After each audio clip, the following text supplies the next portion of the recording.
The teacher says your child is wonderful, focused, kind, never a problem, handles transitions well, gets along with everyone, keeps it together all day without a single issue. And then they come home, and within 20 minutes, sometimes within 5, everything falls apart. A homework question becomes a meltdown. A snack that's the wrong color becomes a 45-minute crisis. A simple, "How was your day?" gets answered with a slammed door. And you sit there, genuinely confused, wondering which child is the real one, the one their teacher sees, or the one you live with. Here is what most parents don't know, and what changes everything once they do. Both of them are real. And the child who falls apart at home is not the broken version. They are not the failure. They are not the proof that something has gone wrong in your house. They are the child who trusts you. And this video is about why that trust looks, from the inside, so much like chaos, and what is actually happening in your child's brain and nervous system every single day before they walk through your front door. To understand why children fall apart at home, you have to understand what holding it together at school actually requires. School is not a neutral environment for children. It is, from a neurological standpoint, one of the most demanding environments a developing brain regularly encounters. Consider what your child is managing from the moment they arrive. They are regulating their behavior in a room with 20 or 30 other children, navigating a constantly shifting social landscape of alliances, conflicts, and unspoken rules that change without warning. They are suppressing impulses to move, to talk, to react, for hours at a time, in response to external demands that don't necessarily align with their internal state. They are managing the anxiety of academic performance, of social evaluation, of being seen and judged by peers whose opinions feel, to a child's nervous system, like matters of survival. And they are doing all of this without the person their nervous system most fundamentally trusts. Dr. Stuart Shanker, a developmental psychologist whose work on self-regulation has shaped how educators and clinicians understand children's behavior, describes the school day as a prolonged act of neurological expenditure.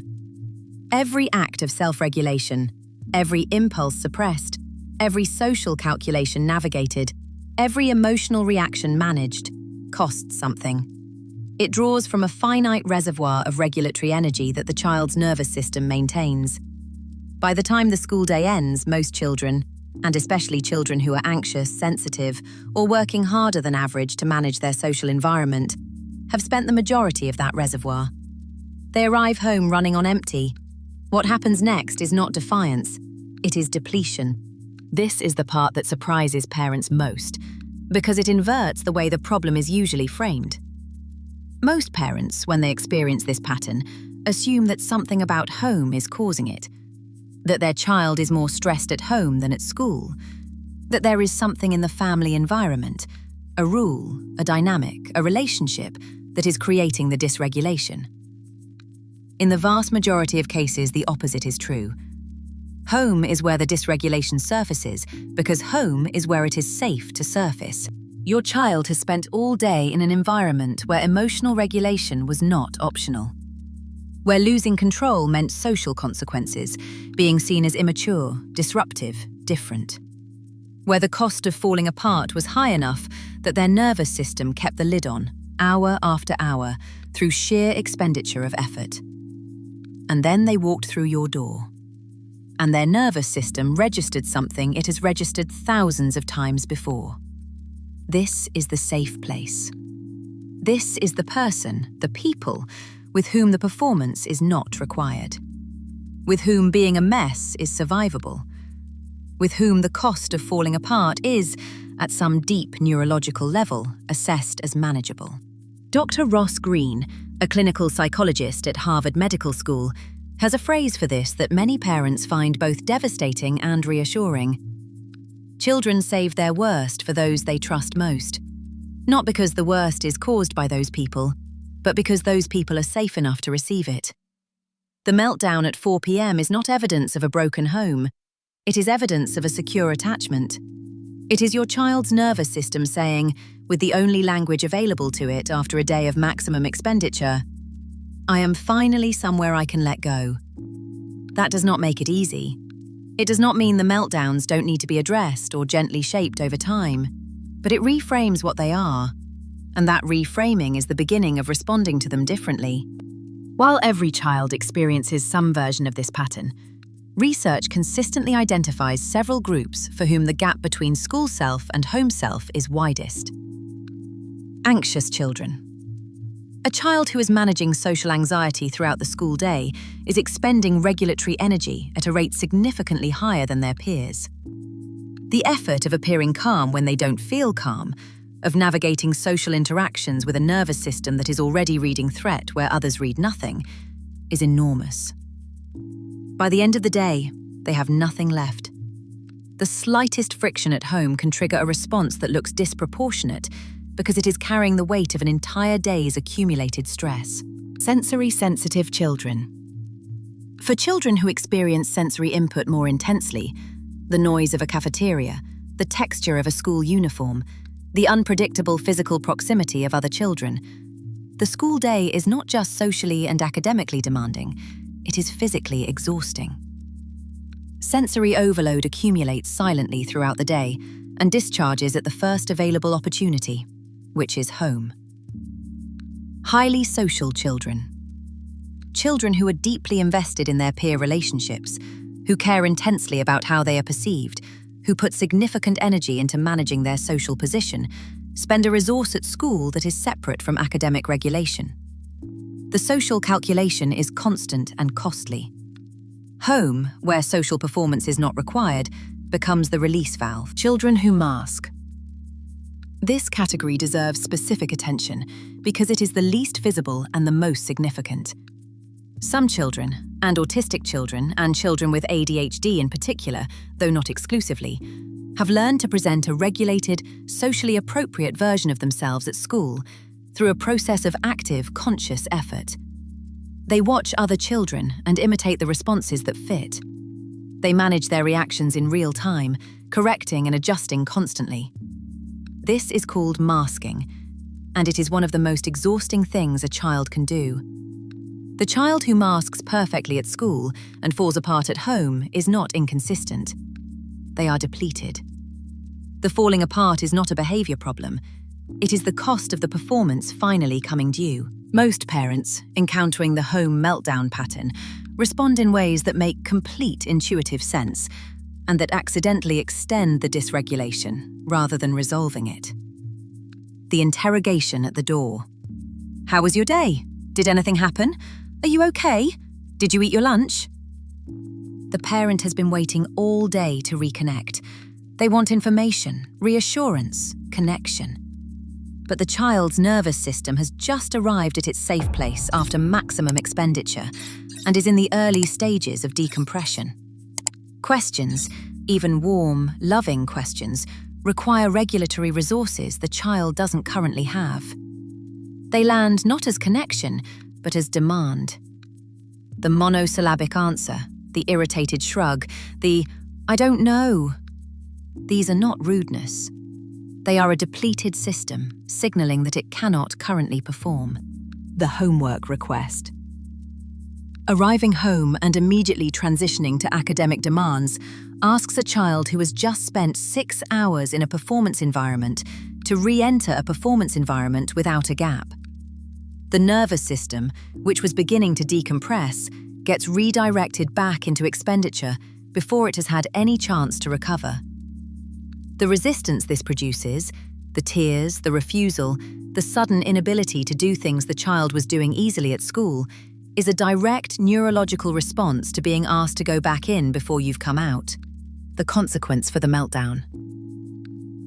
When a child melts down at home and the parent's response is disciplinary, timeout, loss of privileges, escalating consequences, the message the child's nervous system receives is that the safe place was not actually safe.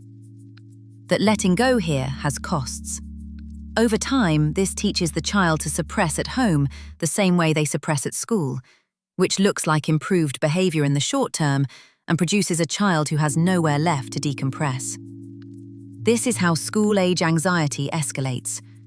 Not because the child stops having the feelings, but because they run out of places to have them. The research on what helps is remarkably consistent, and it runs directly against what most parents' instincts tell them to do in the moment. The first thing that helps is the transition buffer. The window between school and the next demand, homework, activities, dinner conversation, is the most important window of the afternoon. Children who are given an unstructured, low-demand, autonomy-led period of 20 to 30 minutes after school before any request is made show measurably lower cortisol levels and significantly reduced emotional dysregulation in the hours that follow. They are not being lazy. They are refilling the reservoir. Protect this window. It is the cheapest and most effective regulation intervention available. The second thing that helps is the non-verbal welcome. What most children need when they arrive home is not questions or conversation. It is physical presence without demand. A parent who is simply available, who makes eye contact, offers a brief physical connection if the child accepts it, and then steps back, provides the nervous system with the co-regulation signal it needs without requiring the child to perform. The conversation, the connection, the reconnection, all of that will come naturally, usually within an hour, once the decompression has happened on the child's terms. The third thing that helps is naming it without judgment.